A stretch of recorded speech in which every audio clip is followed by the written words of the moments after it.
ಓಂ ಶ್ರೀ ಗಣೇಶ ಶಾರದಾ ಗುರುಭ್ಯೋ ನಮಃ. ಹರಿ ಓಂ ನಮಃ ಶಿವಾಯ. ನಮಸ್ಕಾರ. ನಾನು ಜ್ಯೋತಿಷ್ಯ ವಿದ್ಯಾರತ್ನ ಆಚಾರ್ಯ ಶ್ರೀಮತಿ ಸುಗುಣ. ಮಾರ್ಚ್ ಮಾಸದಲ್ಲಿ ಗ್ರಹಗಳ ಗೋಚಾರ ಪ್ರಭಾವ 12 ರಾಶಿಗಳಿಗೆ ಫಲಗಳನ್ನು ತಿಳಿಸ್ತಾ ಇದ್ದೀನಿ.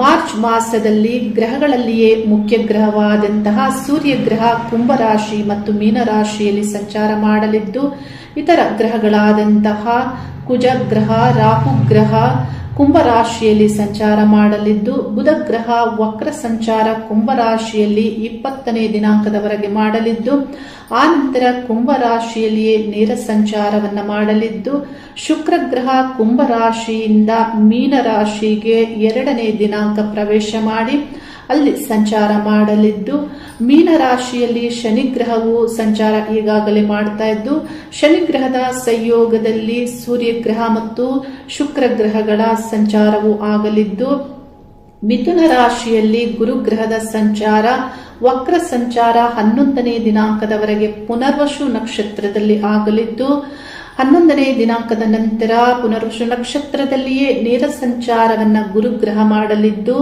ಸಿಂಹ ರಾಶಿಯಲ್ಲಿ ಕೇತು ಗ್ರಹದ ಸಂಚಾರ ಆಗಲಿದ್ದು, ಮಾರ್ಚ್ ಮಾಸದಲ್ಲಿ ಈ ಗ್ರಹಗಳ ಸಂಯೋಗ, ಈ ಗ್ರಹಗಳ ಸಂಘರ್ಷ 12 ರಾಶಿಯವರಿಗೆ ಯಾವ ರೀತಿ ಫಲಗಳನ್ನ ನೀಡಲಿವೆ ಅನ್ನುವುದರ ಬಗ್ಗೆ ತಿಳಿಸ್ತಾ ಇದ್ದೀನಿ. ಕನ್ಯಾ ರಾಶಿಯವರಿಗೆ ರಾಶ್ಯಾಧಿಪತಿ ಬುಧ ಗ್ರಹ ಮಾರ್ಚ್ ಮಾಸದ 20ನೇ ದಿನಾಂಕದವರೆಗೆ ವಕ್ರ ಸಂಚಾರ ಕುಂಭ ರಾಶಿ 6ನೇ ಸ್ಥಾನದಲ್ಲಿ ಬಹುಗ್ರಹಗಳೊಂದಿಗೆ ರಾಹು ಕುಜಗ್ರಹ ಸೂರ್ಯ ಗ್ರಹಗಳೊಂದಿಗೆ ಸಂಚರಿಸೋದ್ರಿಂದ ನಿಮ್ಮ ಕೆಲಸ ಕಾರ್ಯಗಳ ಮೇಲೆ, ನಿಮ್ಮ ದೈಹಿಕ ಆರೋಗ್ಯ, ಮಾನಸಿಕವಾದಂತಹ ಆರೋಗ್ಯದ ಮೇಲೆ ಪ್ರಭಾವ ಆಗಲಿದೆ. ಮುಖ್ಯವಾಗಿ ಮಾನಸಿಕವಾದಂತಹ ಆರೋಗ್ಯದಲ್ಲಿ ಅಸ್ತವ್ಯಸ್ತವಾದಂತಹ ಮನಸ್ಥಿತಿ, ಗೊಂದಲ, ಚಡಪಡಿಸುವಿಕೆ ಇರಲಿದೆ. ಹಾಗಾಗಿ ನಿಮ್ಮ ಮಾನಸಿಕವಾದಂತಹ ಆರೋಗ್ಯ, ಬುದ್ಧಿ ಇವುಗಳನ್ನ ನೀವು ಸರಿಯಾಗಿ ಸಮತೋಲನದಲ್ಲಿ ಇಟ್ಕೊಳ್ಬೇಕಾಗತ್ತೆ. ಯಾವುದೇ ಒಂದು ಕೆಲಸ ಕಾರ್ಯಗಳಿಂದ ನಿಮ್ಮ ಮನಸ್ಥಿತಿ ಸರಿ ಇಲ್ಲ ಅಂದಾಗ ರಿಪೀಟೆಡ್ ಆಗಿ ಕೆಲಸ ಕಾರ್ಯಗಳನ್ನ ಮಾಡುವಂತೆ ಆಗ್ಬಹುದು. ರಾಶ್ಯಾಧಿಪತಿ ಆಗಿರೋದ್ರಿಂದ ಪ್ರತಿಯೊಂದು ಕೆಲಸದಲ್ಲಿಯೂ ಮರುಪರಿಶೀಲನೆ ಮಾಡಿಕೊಳ್ಳುವಂತೆ ಆಗುತ್ತೆ. ಮತ್ತು ನಿಮ್ಮ ಐಡಿಯಾಸ್ ಏನೇ ಇದ್ರೂ, ನಿಮ್ಮ ಆಲೋಚನೆಗಳು ಏನೇ ಇದ್ರೂ ಅದನ್ನ ನೀವು ರೀಥಿಂಕ್ ಮಾಡುವಂತೆ, ಅಥವಾ ಅದನ್ನ ನೀವು ವ್ಯಕ್ತಪಡಿಸುವಾಗ ನಿಮಗೇನಾದರೂ ಅಲ್ಲಿ ಗೊಂದಲ ಆಗುವಂತೆ, ನಿಮಗಿದ್ದ ಆಲೋಚನೆಯನ್ನ ಸರಿಯಾಗಿ ವ್ಯಕ್ತಪಡಿಸುವುದಕ್ಕೆ ಸಾಧ್ಯವಾಗದೇ ಇರಬಹುದು, ಅಥವಾ ನಿಮಗಿರುವಂತಹ ಮಾತಿನ ಆ ಒಂದು ಏನ್ ಮಾತಾಡ್ತಾರೆ ಆ ಒಂದು ಟಾಕಿಂಗ್ ಸ್ಕಿಲ್ ಏನಿರುತ್ತೆ ಅದನ್ನ ನೀವು ಸರಿಯಾದ ಒಂದು ಸ್ಥಳದಲ್ಲಿ ಸರಿಯಾದ ಸಮಯಕ್ಕೆ ಸರಿಯಾಗಿ ಮಾತಾಡಲಿಕ್ಕೆ ಆಗದೆ ಇರಬಹುದು. ಈ ರೀತಿ ಕಮ್ಯುನಿಕೇಶನ್ ಪ್ರಾಬ್ಲಮ್ ಆಗಬಹುದು, ಅಥವಾ ನಿಮ್ಮ ಗ್ರಹಿಸುವಿಕೆ ಮತ್ತು ವ್ಯಕ್ತಪಡಿಸುವಿಕೆ ಇಂಥದ್ರಲ್ಲಿ ಬುಧ ಗ್ರಹ ವಕ್ರ ಸಂಚಾರ ಆಗುವಾಗ ಮುಖ್ಯವಾಗಿ ಇಂಥ ಸಮಸ್ಯೆಗಳಾಗುತ್ತೆ. ವಿದ್ಯಾರ್ಥಿಗಳಿಗೂ ಯಾವುದೇ ಒಂದು ವಿಷಯ ಆದರೂ ಅದನ್ನು ನೆನಪಿನಲ್ಲಿಟ್ಟುಕೊಳ್ಳುವುದು, ರೈಟಿಂಗ್ ಬರೆಯುವಾಗ ಮತ್ತು ಮಾತನಾಡುವಾಗ ಇಂಥದ್ರ ಸಮಸ್ಯೆ ಆಗುತ್ತೆ. ಹಾಗಾಗಿ ಬುಧ ಗ್ರಹದ ಒಂದು ಫಲವನ್ನ ನೀವು ಇಲ್ಲಿ ಪಾಸಿಟಿವ್ ಮಾಡ್ಕೊಳ್ಬೇಕಂದ್ರೆ ಮುಖ್ಯವಾಗಿ ಪರಿಹಾರವನ್ನ ಮೊದಲಿನಿಂದಲೇ ಆರಂಭ ಮಾಡ್ಕೊಳ್ಳಿ. ಅಂದ್ರೆ ಮಾರ್ಚ್ ಮಾಸದಲ್ಲಿ ಈಗಾಗಲೇ ಫೆಬ್ರವರಿ ಮಾಸದಿಂದಲೂ ಬುಧ ಗ್ರಹ ವಕ್ರ ಸಂಚಾರ ಮಾಡ್ತಾ ಇರ್ತಾರೆ. ಹಾಗಾಗಿ ಬುಧನ ಅಭಿಮಾನ ದೇವತೆಯಾದಂತಹ ವಿಷ್ಣು ಅಷ್ಟೋತ್ತರವನ್ನ ಪ್ರತಿನಿತ್ಯಲೂ ಪಠನೆ ಮಾಡೋದ್ರಿಂದ ಬಹಳ ಆ ವಿಷಯಗಳಲ್ಲಿ ನಿಮಗೆ ಕ್ಲಾರಿಟಿ ಸಿಗುತ್ತೆ. ಆ ಗೊಂದಲ ಚಡಪಡಿಸುವಿಕೆ ಏನಿರುತ್ತೆ ಅದು ಸ್ವಲ್ಪ ಮಟ್ಟಿಗೆ ದೂರ ಆಗಿ ನಿಮ್ಮ ನಿರ್ಧಾರಗಳು ಸರಿ ಇರುತ್ತೆ, ತಪ್ಪಾಗೋದಿಲ್ಲ. ಇನ್ನು ಷಷ್ಠ ಸ್ಥಾನದಲ್ಲಿ ಬಹುಗ್ರಹಗಳೊಂದಿಗೆ ಸಂಚರಿಸುವಂತಹ ಬುಧ ಗ್ರಹ ಯಾವ ರೀತಿ ಫಲವನ್ನ ನೀಡ್ತಾರೆ ನಿಮ್ಮ ಕೆಲಸ ಕಾರ್ಯಗಳಿಗೆ ಅಂದ್ರೆ, ನಿಮ್ಮ ಕೆಲಸ ಕಾರ್ಯಗಳಿಗೆ ಹಿಂದೆ ಮಾಡ್ತಾ ಇದ್ದಂತಹ ವಿಷಯಗಳನ್ನ ಮತ್ತೆ ನೀವು ಅದನ್ನ ಅಳವಡಿಸಿಕೊಳ್ಳುವಂತೆ, ಅಂದ್ರೆ ಹಿಂದೆ ಏನೋ ನೀವು ಕೆಲಸ ಮಾಡ್ತಾ ಇರ್ತೀರಾ ಒಂದು ಪ್ಲಾನ್ ಅಲ್ಲಿ, ಆ ಒಂದು ರೀತಿ ನೀತಿಯಲ್ಲಿ ಅದು ಈಗ ಮತ್ತೆ ನೀವು ಅಳವಡಿಸಿಕೊಳ್ಬಹುದು. ನನಗೆ ಆಗ ಒಳ್ಳೇದಾಗ್ತಾ ಇತ್ತು, ಈಗ ಮತ್ತೆ ಇದನ್ನು ಅಳವಡಿಸಿಕೊಳ್ಳೋಣ, ಮತ್ತೆ ಈ ರೀತಿ ಮಾಡೋಣ ಅನ್ನುವಂತಹ ಒಂದು ಕೆಲಸದ ಬಗ್ಗೆ ನೀವು ಯೋಚಿಸ್ತೀರಾ. ಮತ್ತು ಹಿಂದೆ ಸಾಲ ಮಾಡಿದ್ದರೆ ಅದನ್ನ ತೀರಿಸುವುದರ ಬಗ್ಗೆ ಯೋಚಿಸ್ತೀರಾ, ಸಾಲದ ಬಗ್ಗೆ ಯೋಚಿಸ್ತೀರಾ ಏಕೆಂದ್ರೆ ಅದು ಷಷ್ಠ ಸ್ಥಾನ ಸಾಲದ ಸ್ಥಾನವೂ ಆಗಿದೆ. ಮತ್ತು ಷಷ್ಠ ಸ್ಥಾನ ಶತ್ರು ಸ್ಥಾನವೂ ಆಗಿರೋದ್ರಿಂದ ಇಲ್ಲಿ ಬುಧ ಗ್ರಹ ರಾಶ್ಯಾಧಿಪತಿಯಾಗಿ ದುರ್ಬಲಗೊಂಡರು, ಇತರ ಗ್ರಹಗಳಿಂದ ಪೀಡಿತ ಆದರೂ ಇಲ್ಲಿ ಬೇರೆ ಗ್ರಹಗಳು ಅಂದ್ರೆ ಕುಜಗ್ರಹದ ಸಂಚಾರ, ರಾಹುಗ್ರಹದ ಸಂಚಾರ, ಸೂರ್ಯಗ್ರಹದ ಸಂಚಾರ, ಶತ್ರುಗಳೊಂದಿಗೆ ಸಂಘರ್ಷವೂ ಆಗಬಹುದು. ಆದರೆ ಈ ಗ್ರಹಗಳು ಪಾಪಗ್ರಹಗಳು ಅಲ್ಲಿ ಬಲಯುತವಾಗಿ ಕೆಲಸ ಮಾಡೋದ್ರಿಂದ ಪಾಸಿಟಿವ್ ಆಗಿ ಶತ್ರು ವಿಷಯದಲ್ಲಿ ನಿಮಗೆ ರಿಸಲ್ಟ್ ಅನ್ನ ನೀಡ್ತಾರೆ. ಇಲ್ಲಿ ನಿಮ್ಮ ಕೆಲಸ ಕಾರ್ಯಗಳಲ್ಲಿ ಏನೇ ಡಿಲೇ ಆಗ್ತಾ ಇದ್ರು, ಏನೇ ರಿಪೀಟೆಡ್ ಆಗ್ತಾ ಇದ್ರು, ಆದರೆ ಇಲ್ಲಿ ಶುಕ್ರ ಗ್ರಹ ಸಪ್ತಮ ಸ್ಥಾನದಲ್ಲಿ ಶನಿ ಗ್ರಹದೊಂದಿಗೆ ಸಂಚಾರ ಮಾಡ್ತಾರೆ. ಹಾಗಾಗಿ ನಿಮಗೆ ಲಕ್ ಅನ್ನೋದು ವರ್ಕ್ ಆಗ್ತಾ ಇರುತ್ತೆ. ಇಲ್ಲಿ ನಿಮ್ಮ ರಾಶ್ಯಾಧಿಪತಿ ದುರ್ಬಲ ಆದರೂ ಅದೃಷ್ಟ ಸ್ಥಾನಾಧಿಪತಿಯಾದಂತಹ ಶುಕ್ರ ಗ್ರಹ ಒಳ್ಳೆ ಫಲವನ್ನ ನೀಡ್ತಾ ಇರ್ತಾರೆ. ಹಣದ ಮಾರ್ಗ ಆಗ್ಬಹುದು, ವ್ಯಾಪಾರ ವ್ಯವಹಾರಗಳಿಗೆ ಅನುಕೂಲವಾದಂತಹ ಮಾರ್ಗಗಳು ಇಲ್ಲಿ ಶುಕ್ರನಿಂದ ನಿಮಗೆ ತಿಳಿಯುತ್ತೆ ಮತ್ತು ಅದರ ಬಗ್ಗೆ ಆಲೋಚಿಸ್ತೀರಾ. ನೋಡಿ, ಶುಕ್ರನ ಪ್ರಭಾವ ಅಂದ್ರೆ ಇಲ್ಲಿ ಅಲಂಕಾರ ಆಗ್ಬಹುದು, ಬ್ಯೂಟಿ ಆಗ್ಬಹುದು, ಆಕರ್ಷಿಸುವುದು ಆಗ್ಬಹುದು, ಇನ್ನು ಬೇರೆ ನಿಮ್ಮ ಪಾರ್ಟ್ನರ್ಸ್ನ ಆಕರ್ಷಿಸುವುದು. ಅಂದ್ರೆ ಪಾರ್ಟ್ನರ್ ಅಂದ್ರೆ ಇಲ್ಲಿ ಪತಿ ಅಥವಾ ಪತ್ನಿನೇ ಆಗ್ಬೇಕು ಅಂತ ಇಲ್ಲ, ನಿಮ್ಮೊಂದಿಗೆ ವ್ಯಾಪಾರ ಮಾಡುವವರು. ಈಗ ಸೇಲ್ಸ್ ಅಲ್ಲಿ ನೀವಿದ್ರೆ ಒಂದು ಪ್ರಾಡಕ್ಟ್ ಅನ್ನ ತೆಗೆದುಕೊಳ್ತಾರೆ ಅಂದ್ರೆ ಅವರು ನಿಮ್ಮ ಒಂದು ಅಂದ್ರೆ ಪಾರ್ಟ್ನರ್ ತರನೇ ಆಗ್ತಾರೆ. ಅಂದ್ರೆ ನಿಮ್ಮೊಂದಿಗೆ ವ್ಯಾಪಾರ ಅಂದ್ರೆ ವ್ಯವಹರಿಸ್ತಾ ಇದ್ದಾರೆ ಅವರು. ಹಾಗಾಗಿ ಇಲ್ಲಿ ಅಥವಾ ಎದುರಾಳಿ ಅವ್ರು ನಿಮ್ಮಿಂದ ತೆಗೆದುಕೊಳ್ತಾ ಇದ್ದಾರೆ.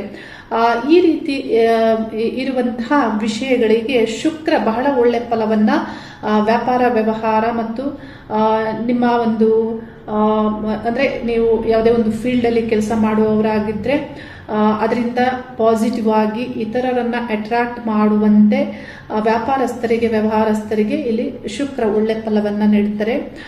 ನಾನು ಈ ದಿನ ಎಲ್ಲ ರಾಶಿಗಳಿಗೆ ಫಲಗಳನ್ನ ತಿಳಿಸ್ತಾ ಇದ್ದೆ, ಅಂದ್ರೆ ವಿಡಿಯೋ ಮಾಡ್ತಾ ಇದ್ದೆ. ನೋಡಿ, ಮಧ್ಯದಲ್ಲಿ ಯಾರೋ ಬಂದು ನನಗೆ ಅಂದ್ರೆ ತಿಳಿದವರೇ ಫಲಪುಷ್ಪ ತಾಂಬೂಲವನ್ನ ಇಲ್ಲಿ ನೀಡಿ ಹೋಗಿದ್ದಾರೆ. ಅಂದ್ರೆ ಶುಕ್ರನ ಪ್ರಭಾವ ಅಂದ್ರೆ ಹೂವುಗಳು ಇಲ್ಲಿ ನೋಡ್ಬೋದು, ಹಣ್ಣುಗಳನ್ನ ಅವರು ಕೊಟ್ಟು ಸ್ವಲ್ಪ ಹೊತ್ತು ಮಾತಾಡಿ ಹೋಗಿದ್ದಾರೆ. ಅಂದ್ರೆ ಇದೆಲ್ಲವೂ ಶುಕ್ರನ ಪ್ರಭಾವ. ಯಾವಾಗ ಇಲ್ಲಿ ಧಾನ್ಯಗಳಾಗ್ಬಹುದು, ಫಲಗಳಾಗ್ಬಹುದು, ಹೂವು ಆಗ್ಬಹುದು, ಮಂಗಳ ವಸ್ತುಗಳು ನಮ್ಮ ಬಳಿ ಬರ್ತವೆ, ಆಗ ಶುಕ್ರನ ಪ್ರಭಾವ ಅಲ್ಲಿ ಇರುತ್ತೆ. ಹೀಗೆ ನಿಮಗೂ ಶುಕ್ರನ ಪ್ರಭಾವ ಈ ಮಾಸದಲ್ಲಿ ಪಾಸಿಟಿವ್ ಆಗಿ ಲಕ್ ಅನ್ನ ತಂದು ಕೊಡಲಿದೆ. ಯಾಕೆಂದ್ರೆ ಶುಕ್ರ ನಿಮಗೆ ಧನಸ್ಥಾನಾಧಿಪತಿ, ಕುಟುಂಬ ಸ್ಥಾನಾಧಿಪತಿ, ವಾಕ್ ಸ್ಥಾನಾಧಿಪತಿ. ಉತ್ತಮ ಮಾತಿನಿಂದ, ಒಳ್ಳೆ ಮಾತಿನಿಂದ ವ್ಯಾಪಾರ ವ್ಯವಹಾರಗಳಲ್ಲಿ ಆಗಬಹುದಾದಂತಹ ವಿಷಯಗಳಲ್ಲಿ ಮುಂದುವರಿಯುವಂತೆ ಶುಕ್ರ ಒಳ್ಳೆ ಫಲವನ್ನು ನೀಡ್ತಾರೆ. ಆದರೆ ಬುಧ ಗ್ರಹ ಮಾತ್ರ ವಿಷಯಗಳಲ್ಲಿ ಡಿಲೇ ಆಗುವಂತೆ ಮಾಡ್ತಾರೆ. ಒಂದು ನಿರ್ಧಾರವನ್ನ ತೆಗೆದುಕೊಳ್ಬೇಕು ಅಥವಾ ಒಂದು ಮಾತನಾಡುವಾಗ ಮಾತಾಡಬೇಕು, ಅದರ ಕ್ಲಾರಿಟಿಗೆ ಡಿಲೇ ಮಾಡ್ತಾರೆ. ಹೀಗಿರುತ್ತೆ. ಇನ್ನು ಪಾರ್ಟ್ನರ್ ಪತಿ ಪತ್ನಿ ವಿಷಯ ಸಂಬಂಧಪಟ್ಟಂತೆ ಶುಕ್ರ ಒಳ್ಳೆ ಫಲವನ್ನು ನೀಡುತ್ತಾರೆ. ಶಿಸ್ತುಬದ್ಧವಾದಂತಹ ಕ್ರಮಬದ್ಧವಾಗಿ ಕೆಲಸ ಕಾರ್ಯಗಳನ್ನ ವ್ಯಾಪಾರ ವ್ಯವಹಾರಗಳಲ್ಲಿ ಮಾಡುವಂತೆ, ಪಾರ್ಟ್ನರ್ ಒಂದಿಗೆಯೂ ಹೊಂದಿಕೊಂಡು ಈ ರೀತಿ ಇಲ್ಲಿ ಬಾಂಧವ್ಯವನ್ನ ವೃದ್ಧಿ ಮಾಡಿಕೊಳ್ಳುವಂತೆ ಶುಕ್ರ ಮತ್ತು ಶನಿಯ ಸಂಯೋಗ ನಿಮಗೆ ಫಲವನ್ನು ನೀಡುತ್ತೆ. ಈ ಗ್ರಹಗಳು ಇಲ್ಲಿ ಸಂಚರಿಸುವಾಗ ಸೂರ್ಯನ ಪ್ರಭಾವವು 15ನೇ ದಿನಾಂಕದಿಂದ ಅಲ್ಲಿ ಆಗುತ್ತೆ. ಆದರೆ ಸ್ವಲ್ಪ ಈಗೋ ಅಲ್ಲಿ ಮಿಕ್ಸ್ ಆಗುತ್ತೆ. ಸೂರ್ಯ ಮತ್ತು ಶನಿ ಗ್ರಹಗಳು ಅಷ್ಟು ಒಳ್ಳೆಯ ಸಂಬಂಧ ಮತ್ತು ಮಿತ್ರ ಗ್ರಹಗಳು ಅಲ್ಲ, ಶತ್ರು ಗ್ರಹಗಳಾಗಿರೋದ್ರಿಂದ ಅಲ್ಲಿ ಸಪ್ತಮದಲ್ಲಿ ಸೂರ್ಯ ಪ್ರಭಾವವು 15ನೇ ದಿನಾಂಕದ ನಂತರ ಆಗೋದ್ರಿಂದ ಇಲ್ಲ ನಿಮ್ಮ ಮಾತು ಅಥವಾ ನಿಮ್ಮ ಸಂಬಂಧ ಯಾವುದೇ ವಿಷಯದಲ್ಲಿ ಸ್ವಲ್ಪ ಡಾಮಿನೇಟ್ ಮಾಡುವಂತೆ, ಸ್ವಲ್ಪ ನನ್ನದೇ ಆಗಬೇಕು ಅನ್ನುವಂತೆ ಇಲ್ಲಿ ವಿಷಯಗಳು ಮಿಕ್ಸ್ ಆಗುತ್ತೆ. ಪತಿ ಅಥವಾ ಪತ್ನಿ ಅಥವಾ ಪಾರ್ಟ್ನರ್ ಪಾಲುದಾರರೊಂದಿಗೆ ಈ ರೀತಿಯಲ್ಲಿ ಸಪ್ತಮದಲ್ಲಿ ಸೂರ್ಯ ಗ್ರಹ ಅಶುಭವನ್ನೇ ನೀಡ್ತಾರೆ, ನಿಮಗೆ ವ್ಯಯಾಧಿಪತಿಯು ಸೂರ್ಯ ಗ್ರಹ ಆಗಿರೋದ್ರಿಂದ. ಇನ್ನು ದಶಮದಲ್ಲಿ ಕರ್ಮಸ್ಥಾನಾಧಿಪತಿ ವಕ್ರ ಆಗಿದ್ದು, ಅಂದ್ರೆ ಬುಧ ಗ್ರಹವೇ ನಿಮಗೆ ಕರ್ಮ ಉದ್ಯೋಗ ಸ್ಥಾನಾಧಿಪತಿ ಆಗಿರೋದ್ರಿಂದ ಅಲ್ಲಿ ದಶಮದಲ್ಲಿ ಗುರು ಸಂಚಾರವು ಆಗೋದ್ರಿಂದ ಗುರುಗ್ರಹವು 11 ದಿನಗಳ ಕಾಲ ವಕ್ರ ಸಂಚಾರವೇ ಮಾಡೋದ್ರಿಂದ ನಿಮ್ಮ ಕೆಲಸ ಕಾರ್ಯಗಳಲ್ಲಿ ಪ್ರಾರಂಭದಲ್ಲಿ ಸ್ವಲ್ಪ ಡಿಲೇನೇ ಆಗ್ತಾ ಇರುತ್ತೆ. ಆ ನಂತರದಲ್ಲಿ ಇಲ್ಲಿ ಅಂದರೆ ಗುರು ನೇರ ಸಂಚಾರ ಮಾಡುತ್ತಾರೆ ಮತ್ತು ಇಲ್ಲಿ ಷಷ್ಠ ಸ್ಥಾನದಲ್ಲಿ ಬುಧ ಗ್ರಹವು ನೇರ ಸಂಚಾರ ಆರಂಭಿಸಿ ಸಪ್ತಮಕ್ಕೆ ಪ್ರವೇಶ ಆಗ್ತಾರೆ. ಸಪ್ತಮಕ್ಕೆ ಪ್ರವೇಶ ಆದರೂ ಸಪ್ತಮವು ನೀಚ ಸ್ಥಾನ ಬುಧ ಗ್ರಹಕ್ಕೆ.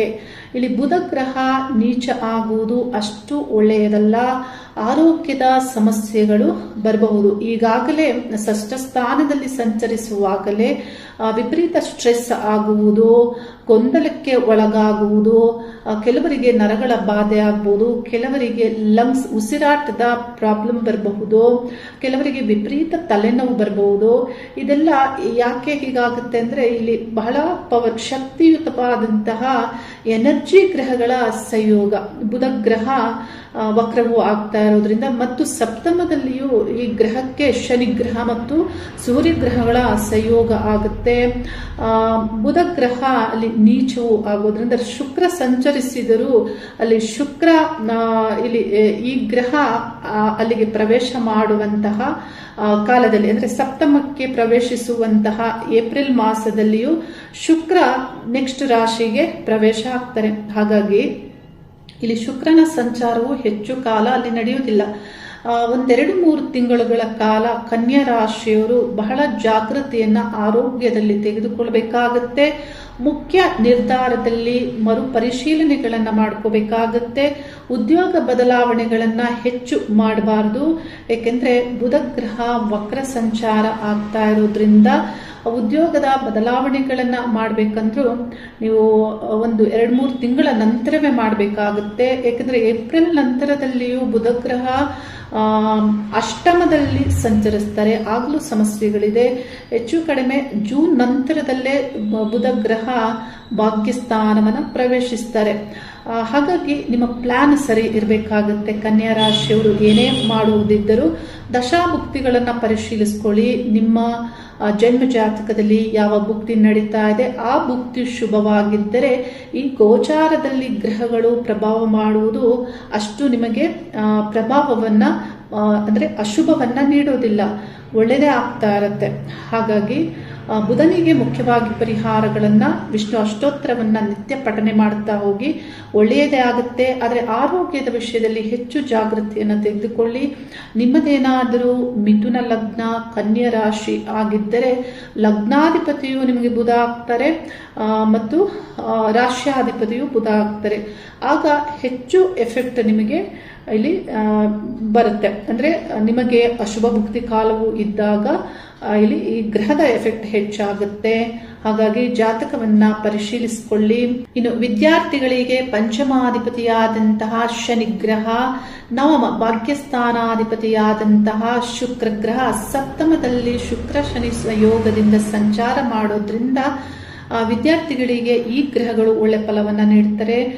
ಒಳ್ಳೆ ಉತ್ತಮ ಅಂಕಗಳನ್ನ ಪಡೆದುಕೊಳ್ಳುವಂತೆ ಸಂತೋಷಕರವಾದಂತಹ ರಿಸಲ್ಟ್ ಬರುವಂತೆ ವಿದ್ಯಾರ್ಥಿಗಳಿಗೆ ಗ್ರಹಗಳು ಶುಭ ಫಲವನ್ನ ನೀಡ್ತಾರೆ. ಇನ್ನುಳಿದಂತೆ ಈ ಗ್ರಹಗಳ ವಿಷಯಗಳನ್ನ ಸರಿಯಾಗಿ ನೀವು ತಿಳಿದುಕೊಂಡು ನಿಮ್ಮ ಮಾಸದ ತಯಾರಿಯನ್ನ ಮಾಡ್ಕೊಳ್ಳಿ. ನಿಮ್ಮ ಮಾಸದ ಅಚೀವ್ಮೆಂಟ್ ಏನಿರುತ್ತೆ ಅದಕ್ಕೆ ಹಾರ್ಡ್ ವರ್ಕ್ ಮಾಡಿ ಅನ್ನೋದನ್ನ ನಾನು ತಿಳಿಸ್ತಾ ಇದ್ದೇನೆ. ಮುಖ್ಯವಾದಂತಹ ಬದಲಾವಣೆ ಬದಲಾವಣೆಗಳ ನಿರ್ಧಾರ ಇದ್ರೆ, ಅಂದ್ರೆ ಈ ಕೆಲಸ ಬಿಟ್ಟು ಇನ್ನೊಂದು ಕೆಲಸ ನಾವು ನೋಡಬೇಕು, ಇನ್ನೊಂದು ಕೆಲಸಕ್ಕೆ ಜಾಯಿನ್ ಆಗಬೇಕು ಅಂತ ಇದ್ರೆ 2-3 ತಿಂಗಳ ನಂತರದಲ್ಲಿ ಪ್ರಯತ್ನವನ್ನ ಮಾಡಿ ಈಗ ಇರುವಂತಹ ಕೆಲಸವನ್ನ ನಿಭಾಯಿಸಿ. ಆದರೆ ವ್ಯಾಪಾರ ವ್ಯವಹಾರದ ವಿಷಯಗಳಲ್ಲಿ ಎಂದಿನಂತೆ ಧನಾಭಿವೃದ್ಧಿಯು ಅನುಕೂಲವೂ ಆಗ್ತಾ ಇರುತ್ತೆ, ಅನುಕೂಲದ ಮಾರ್ಗವೂ ನಿಮಗೆ ದೊರೆಯುತ್ತೆ. ಆದ್ರೆ ಬದಲಾವಣೆಗಳು ಅಂದ್ರೆ ಈಗ ಒಬ್ರು ಕೆಲಸ ಬಿಟ್ಟು ಇನ್ನೊಂದು ಕೆಲಸಕ್ಕೆ ಹೋಗೋದು ಅಂದ್ರೆ ಅಲ್ಲಿ ನಿಮಗೆ ಏನಾದರೂ ಒಳ್ಳೆ ಕೆಲಸ ಸಿಗದೆ ಇರಬಹುದು, ಅಂಥದ್ದಕ್ಕೆ ಈ ಸಮಸ್ಯೆಗಳು ಆಗುತ್ತೆ. ಗೌರ್ಮೆಂಟ್ ಉದ್ಯೋಗಸ್ಥರಿಗೆ 6ನೇ ಸ್ಥಾನದಲ್ಲಿ ಸೂರ್ಯಗ್ರಹದ ಸಂಚಾರ ಸ್ವಲ್ಪ ಅಡೆತಡೆಗಳನ್ನೇ ನೀಡುತ್ತೆ.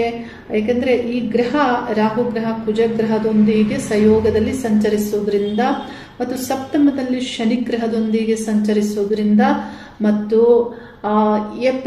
ಮೇ 15ರವರೆಗೂ ಸೂರ್ಯಗ್ರಹ ಅಷ್ಟಮದಲ್ಲಿ ಸಂಚರಿಸ್ತಾರೆ. ಹಾಗಾಗಿ 1-2-3 ತಿಂಗಳುಗಳ ಕಾಲ ಗೌರ್ಮೆಂಟ್ ಉದ್ಯೋಗಸ್ಥರಿಗೂ ಬಹಳ ಅಡೆತಡೆಗಳು, ಒತ್ತಡಗಳು ಇರುತ್ತೆ. ಹಾಗೆ ಇದರ ಒಂದು ಸರಿಯಾದಂತಹ ಪ್ಲಾನ್ ಅನ್ನ ಮಾಡಿಕೊಂಡು ನಿಮ್ಮ ಜೀವನದಲ್ಲಿ ಒಳ್ಳೆ ಆಲೋಚನೆಗಳನ್ನ ಮಾಡಿ, ಒಳ್ಳೆ ನಿರ್ಧಾರಗಳನ್ನ ಮಾಡಿ ಅನ್ನೋದನ್ನ ನಾನು ತಿಳಿಸ್ತಾ ಇದ್ದೇನೆ. ವಿಶ್ವಶಕ್ತಿಯಲ್ಲಿ ಪ್ರಾರ್ಥನೆ ಮಾಡ್ತಾನೆ, ಒಳ್ಳೆ ಆಲೋಚನೆಗಳು ಬರಲಿ, ಒಳ್ಳೆಯದೇ ಆಗುತ್ತೆ, ಒಳ್ಳೆಯದಾಗಲಿ, ಶುಭವಾಗಲಿ. ಹರಿ ಓಂ ನಮಃ ಶಿವಾಯ.